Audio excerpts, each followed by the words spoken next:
Hi, it's Kamon Reynolds. It's gorgeous in February today. It's low 60s and there's pollen coming at this yard. I'm open feeding Ultra Bee, but the bees aren't taking it. Let's get into a couple counties here, see what they're looking like, and also one of them doesn't have enough food, so we're going to address that real quick. All right, so we're going through, you can see all these Man Lake Ultra Bee patties and throwing these in. I just went through this colony. It's interesting, some of these colonies, most of the bees are in the top, some of them are like halfway in between, and some of them are still quite a bit in the bottom here in the third week of February. But this one over here it's smaller than I would like to see. There's about 3 frames of bees in the bottom, about 2 up here in the top, and they're kind of running a little chimney system. However, they have way too much feed for what they need right now. This one over here is a bigger colony. I already have patties down below, so I really don't want to disturb that too much, because I don't like crushing bees unnecessarily if I can avoid it. So this one, I'd say the cluster size is probably 7 to 8 frames. Really nice for a bunch of our carnies. And the problem that we're having though is they're super light on feed. They've burned through their stores, and I don't think we hardly fed over here in winter at all, or going into winter, excuse me. But you can see this edge frame right here, which should be pretty full, and there's just a little bit of capped honey over here, and there's just like nothing hardly in this frame at all. That's not good. Bees can starve in February and March. They're actually going to burn through more food right now because they're they're feeling that pollen come in, and so they're actively brood rearing and they desire to do that, so they're going to burn through more honey, which is their energy source, to keep that cluster warm. So we've got to get some food into this colony or they're going to starve. I mean, that's all there is to it. It's one of the reasons why I like to put the patties between double deeps if I have them. I'll just pull that up, and I do it for 2 reasons. One, because a lot of times they'll feed it from the top and the bottom, which is great, but also I get to feel the weight of this top box. When I pull this one up, I was like, oh man. You know, and that's why we get out here in the 60s. All right, we got some nice brood over here though. Lots of gorgeous pollen, bees. Look at that pollen packed in there. That's awesome. Pretty sure it's maple, and this little blue flower that we have. Nice little bit of bees right here. Tons of eggs down in there. It's excellent, excellent, excellent. All right, let's, but I mean, again, there's no food in there though besides the pollen. There's hardly any honey in there at all. This is not good. We've got more brood.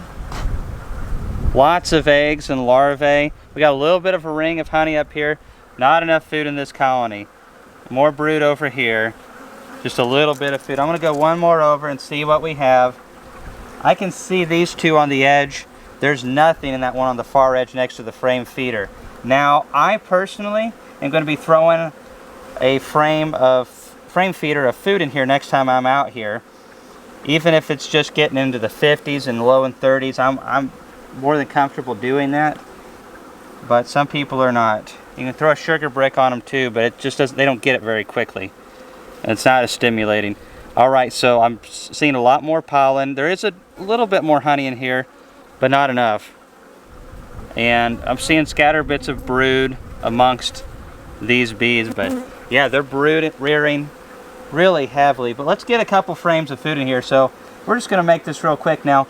Had I not shown you all that and just gone by the weight, what we would have done, it just gone into this colony and pulled this edge frame right here that had basically nothing on it except bees, and shake that off. Yeah, there's just that little patch of honey and that's it. So we don't need that. Go to this colony here. Yeah, at the end of this video, maybe we'll do an inspection and show you how we're throwing the patties on. We're a little behind though. It's, again, 3rd week of February, and I expect to see the colonies further along than this, but we've had some colder weather. It's all right. Yeah, see, look at this right here. A lot more honey. You can kind of see how it's a little bit moldy looking almost on the surface, and that's really pretty normal. You can get a little bit of a layer of like white mold or whatever over the top of honey, and that's totally okay. So I'm going to stick this one right up against the cluster here. That way it's not too far away. And then what I'm going to do Let's come on over here, because I know this frame's empty on the edge, just by looking at it. Yeah, there's just nothing in that one. Shake those few bees off.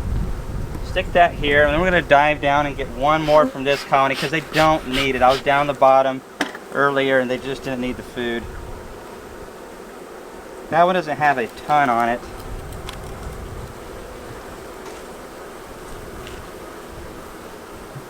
This one has an okay amount.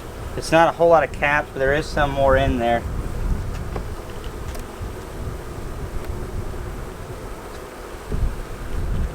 I like to get a really heavy one.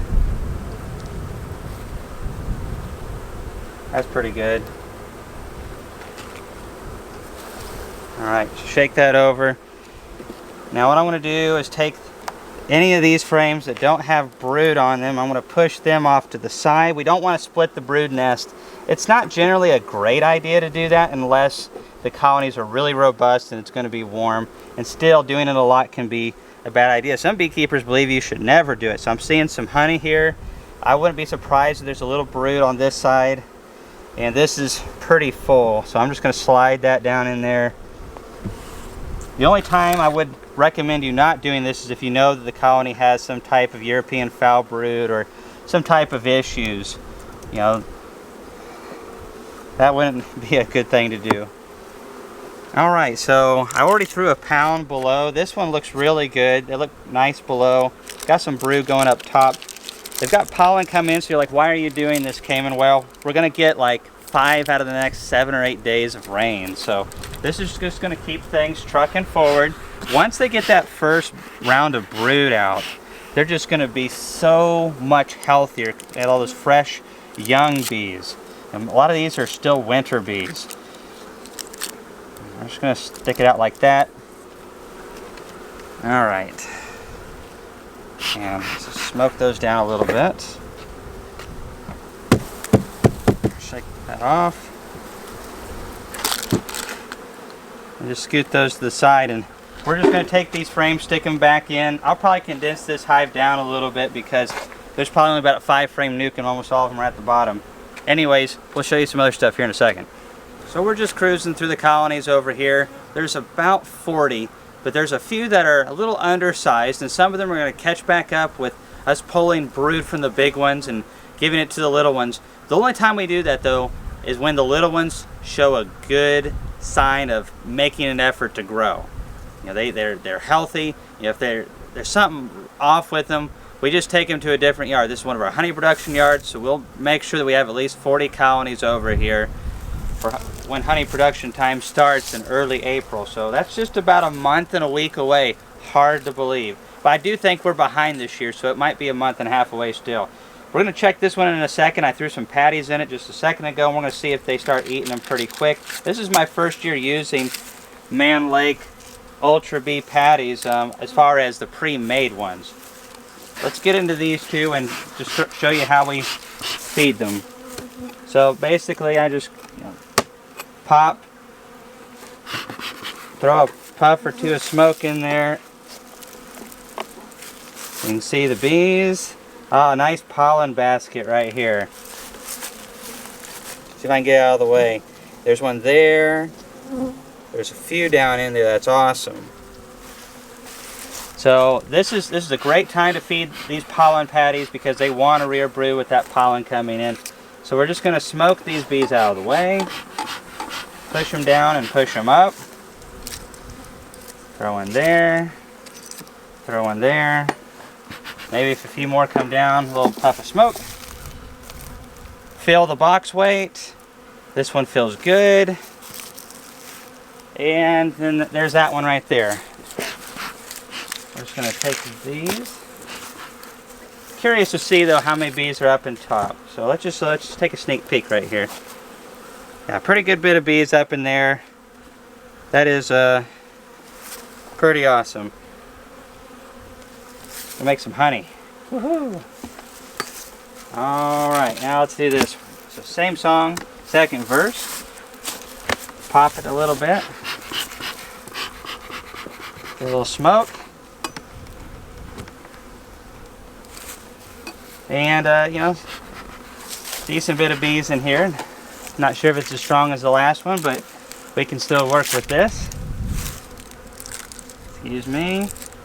And you can score these down into here to help the bees get access if you want. You just basically take the hive tool and push it down, score it right where the frame gaps are so the bees can have a little bit quicker access to the patty if you desire.